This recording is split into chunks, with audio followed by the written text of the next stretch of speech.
ফুটবলে থাকে কত কাকতালীয় ঘটনা, কত বিশ্বাস। শুধু মাঠের খেলাতেই সব প্রমাণ মেলে না। দর্শকরা বিশ্বাস করতে চায়, এর বাইরেও ঘটে নানা কিছু। লিওনেল মেসির ট্রফি জয়ের ব্যাপারেও এমন বিশ্বাস ভক্তদের। কাতার বিশ্বকাপে মেসি যে হোটেলে ছিলেন সেখানে তার রুম নম্বর ছিল 201। আর এবার নর্থ আমেরিকার কানসাসে মেসির রুম নম্বর 202। এই নাম্বারিং নিয়ে চলছে নানা আলোচনা। এবারও কি মেসির হাতেই উঠবে বিশ্বকাপ?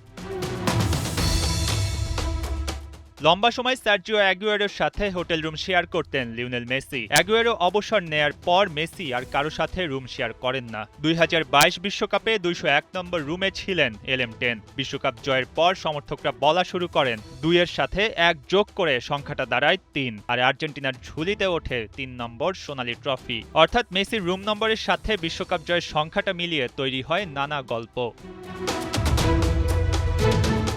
এবার নর্থ আমেরিকায় মেসির হোটেল নম্বর যখন 202, ফ্যানরা যেন রসদ পেয়ে বসলো। 2 এর সাথে 1 তারা যেমন 3 মিলিয়েছিল গতবার, এবার 2 এর সাথে 2 মিলিয়ে সংখ্যাটা 4।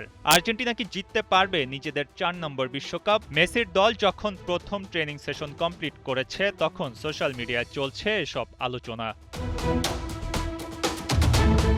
কানসাস সিটির অরিজিন হোটেলের চারপাশে এখন শুধুই আকাশী নীল রং। ফ্যানরা আসছেন, ভিড় করছেন, চেষ্টা করছেন ছবি তোলার। হোটেলের ব্যালকনি লবিতে যদি দেখা মেলে প্রিয় আর্জেন্টাইন ফুটবলারের, এতটুকুই আশা। কালো গ্লাসে ঢাকা টিম বাস সামনে দিয়ে চলে যায়, তবুও সমর্থকরা দাঁড়িয়ে হাসি মুখে ফিল করে তাদের এই ভালোবাসা নিশ্চয়ই দেখছে মেসিরা। এই আদর আর ভালোবাসায় ভেসে ট্রফি ডিফেন্ড করার মিশনে আর্জেন্টিনা। আর শেষবার বিশ্ব মঞ্চে মেসি ম্যাজিকের অপেক্ষায় সবাই। মঈন হাসান, ৭১।